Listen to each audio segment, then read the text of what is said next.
Today, we're going to be grading each West team's 2022-2023 season. We released a video talking about the Eastern Conference, so make sure to check that one out right after this one. Before we start, I just want to remind you guys we're basing this off preseason expectations. So some bum teams might be ranked higher than teams that made the playoffs. Let's begin with the NBA champs, the Denver Nuggets, the only team on our list getting an A+. They had a fantastic regular season, dominated the playoffs, and ultimately won it all. Moving on to Minnesota Timberwolves, we're giving them a D+. They ended up being worse than last year, even though they traded their entire future and honestly present as well for Rudy Gobert. If it wasn't for Ant being amazing this year, they probably would have gotten an F. Obviously, Cat and Gobert play the same position, and we've mentioned multiple times how the idea of them playing together was stupid from the start, and it didn't help that they barely made the playoffs. Next up, we got the OKC Thunder, who get a B+ from us. This team was so fun and exciting. I love what they're building over there, and they gave a lot of the West teams a scary year, especially our Lakers. Although they didn't make the playoffs, they were super fun to watch, and we're excited to see how they look next season. Up next, we got the Portland Trailblazers, who get an F+ from us. Despite trading for Jerami Grant and Dame Lillard having arguably the best season of his career, they failed to make the playoffs. Not only did they trade CJ McCollum, their second best player, for Josh Hart, who they ended up trading for nothing, they didn't even make any noise, except some lucky wins in the beginning of the season. Trading CJ McCollum and still not competing to us gives them nothing more than an F+.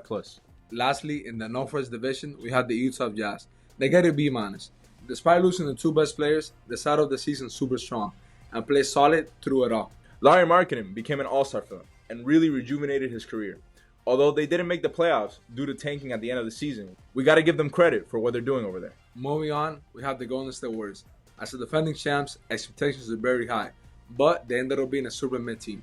Their road record was horrible, the chemistry was off, and they straight up just lost in the second round, which was the first time they lost before the finals in the Steve Kerr era.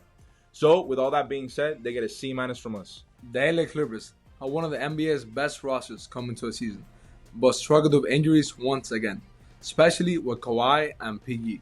Despite showing promise in the playoffs, Kawhi's injury left them hopeless. While all that being said, it's difficult to blame injuries so much, so we'll give them a C- as well. The LA Lakers, on the other hand, get a B+. Despite a disappointing start and the fact that they brought back Russ, the team ended up making it to the conference finals. After the trade deadline, they were a completely new team. They had the best defense in the NBA, and if it wasn't for LeBron getting injured, who knows how things could have turned out. The Phoenix Suns were somewhat underwhelming in the regular season due to Booker's injury. I think after their loss last year in the playoffs and the fact that Chris Paul was looking noticeably worse, nobody really thought that highly of them. They acquired Kevin Durant mid-season, which made everyone consider them the favorites. But the star power really tricked people, because if you really took a closer look, they lacked depth. In the playoffs, their bench was off. Chris Paul and DeAndre Ayton were not only disappointing, but also got injured. All that being said, we're going to give them a B- because they were able to take 2 games from the NBA champions, Denver Nuggets. And usually teams take another year after acquiring a star mid-season to make them really good. Next, we got one of the best stories in the NBA, the Sacramento Kings. After finally making the playoffs following a 16-year drought and getting 2 All-Stars / 2 NBA players, we're giving them an A-. They had an impressive run, taking the defending champions to 7 games, so they definitely deserve our praise. Next, we got the Dallas Mavericks, who received our lowest grade yet, a straight-up F-. They somehow got worse after getting Kyrie Irving, and the defense is awful. They didn't make the playoffs, and the loss of Brunson to the Knicks was very difficult on the fans. Overall, just a straight-up disappointing season. The Houston Rockets don't do much better, getting a D from us. Despite being in rebuild mode, their season was filled with horrible coaching and a losing culture. Many of their young players were stagnant, and rookie Jabari Smith was underwhelming. They were also just straight up ass all season. Next, the Memphis Grizzlies receive a C+. Despite regular season success, they faced too many issues, mainly Ja Morant's drama. However, the solid defense led by Defensive Player of the Year, Jaren Jackson Jr. cannot be overlooked. The New Orleans Pelicans are in a similar boat as the Clippers, with injuries hampering their stars. Despite this, failing to make the playoffs after being in the top spot is unacceptable. With the ongoing Zion drama and lack of success, they get a D+ from us. Finally, the San Antonio Spurs get a C. Despite a losing season, they managed to secure Victor Wembanyama, a positive and an otherwise mid-season.